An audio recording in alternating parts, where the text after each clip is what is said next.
السلام عليكم. ما غتخسر والو الا تفرجتي في هاد 2 دقائق هادي، لانك غتعرف بزاف ديال المعلومات على ضغط الدم اللي هو طونسيو القاتل الصامت، واللي كيتعتبر اخطر بكثير من السكري لانه كيسبب جلطات في القلب، جلطات في الدماغ، السكتة الدماغية، نزيف في الدماغ والنوبة القلبية، من حيث القلب هو المسؤول عن ضخ الدم، اذا فهو المتضرر الاول من ضغط الدم. فملي كيكون طونسيو هابط، هذا يعني ان الدم ما كيوصلش لشي بلايص في الجسم كيف ما خاصو يوصل، مما يؤدي الى نقص كميه الاكسجين في الجسم. داكشي علاش كنشوفوا اللي كيهبط عندهم الطونسيو ديما كيسخفوا بزاف. ومن بين الاعراض كذلك كاينه قله التركيز وتشتت الانتباه، رؤيه ضبابيه ومشوشه، اضطرابات في نبضات القلب، تنفس سريع يعني كيتنفس دغيا حيت عنده الاكسجين ناقص.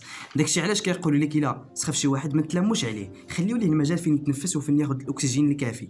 ولكن هاد الاعراض هادي ما كتظهرش عند اغلب الناس اللي كيعانيو من ضغط الدم، داكشي علاش كيتسمى القاتل الصامت. وكنصيحه الى عندك طونسيو هابط، تناول اغذيه فيها نسبه الصوديوم عاليه شويه اللي هي الملحه، بحال مثلا الخضره مطيشه وخيزو الى غير ذلك، التفاح والبنان والفواكه الجافه واخا فيهم نسبه الصوديوم ناقصه شويه، البيض المسلوق اللي فيه 62 ملغ من الصوديوم، واللبن حتى هو اللي فيه 98 ملغ من نسبه الصوديوم. هادشي فيما يخص انخفاض ضغط الدم. اما بالنسبه لارتفاع ضغط الدم فكيوقع ملي كيدخل القلب دم كتير وكتكون الاوعيه الدمويه مضيقه، ومن بين الاسباب اللي كتخلي الطونسيو يطلع كاينين بزاف، ولكن حنا غنقتصروا غير على الاسباب اللي يمكن لنا نتفاداوها. اما الاسباب الاخرى بحال مثلا الوراثه ما عندنا ما نديروا لها هذاك الشيء من عند الله.